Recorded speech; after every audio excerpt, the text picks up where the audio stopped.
Hey guys, welcome back. Welcome back to my house. I'm Bekah Martin. I wrote The Bare Naked Truth, Dating, Waiting, and God's Purity Plan. And I'm really glad that you're here today. Today I want to talk with you about two moral lies. Number one, that guys won't want me if I'm not experienced. And number two, that there's such a thing as safe sex. Let's talk about the safe sex.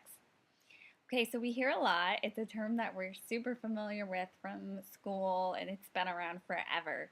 And in this chapter, you'll notice that we talked about the physical aspects, about using a condom, about what that could do for you to protect you from STDs, and also about sometimes how it feels to do that. But I also want to toss in there, for those of you who might have missed last week, the emotional aspects. So if you might be covered physically, from the physical, and that's always a gamble, even according to the government, which I cite in this chapter. It's a gamble if a condom's going to really work to protect you from pregnancy or an STD, but it's also a huge gamble emotionally. And the reason being that I've seen girls and friends and people that I care about a whole lot suffer the emotional aspects of maybe having their grades lowered, and these are statistical things. 3 times the risk for suicide, and just all of the emotional turmoil that goes with practicing safe sex because you're in over your head and you're not in a committed relationship. And so you're seeing these effects of how difficult it can be when you break up, how emotionally invested you are, and you have so many other things you could be focusing on in high school, and yet these things are capturing you and tying you up emotionally. And so those are some of the things that can happen. Now, if you're in that place right now and maybe you're heartbroken from a guy, maybe you invested yourself emotionally and physically, I'm not here to point fingers or to tell you you shouldn't have done that, because you know that. You know what you're feeling, and you know all the heartache and the things that you're suffering.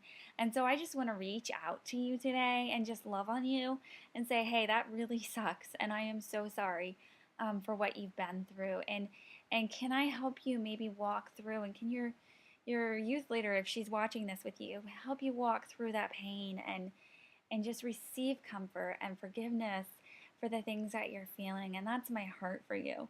And that maybe you would walk forward and make different decisions for your future and for yourself, because that is so what I want to see in your life and for you. And my bangs, if you'll notice, are doing this super funky thing. Anyway, so you can just ignore those the rest of the movie. I write a lot of humor in my book, and so if you can just see that as part of the humor, that would be great. So the other lie I want to talk about is obviously the lie that guys won't want you if you're not experienced. This is true for a lot of guys, because right now in high school, what they want is the next good experience. But I will tell you, men that I interviewed for this book who are of marrying age feel differently. Not all men, obviously every person is different, but the men that I interviewed really felt that they would be glad if their wife didn't have a lot of sexual memories to look back on and to compare them to. And so a lot of the men that I talked to really felt strongly about that. Now, were they okay if a girl had a past and was walking in a new purpose and wanting to walk with God and to be renewed in Him? Yes, they were okay with that.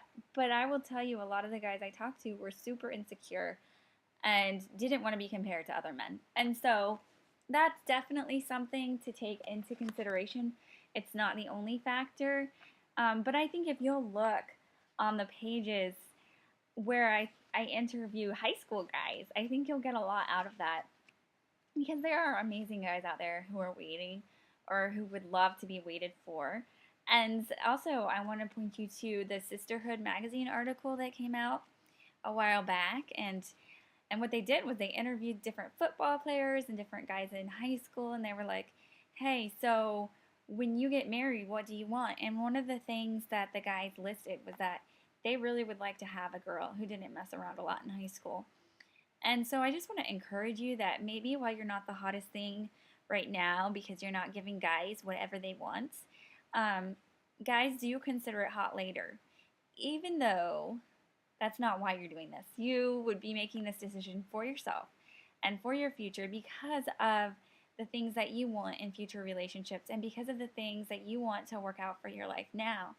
And I encourage you, if you can get somebody to come alongside you, if this is what you want for yourself, if you know that from here on out you're thinking about starting to wait for sex or for sexual things, get that Christian person in your life. Get that person who's going to love on you and care about your past and really keep you accountable and ask you how things are going, because I know that's what's made all the difference for me.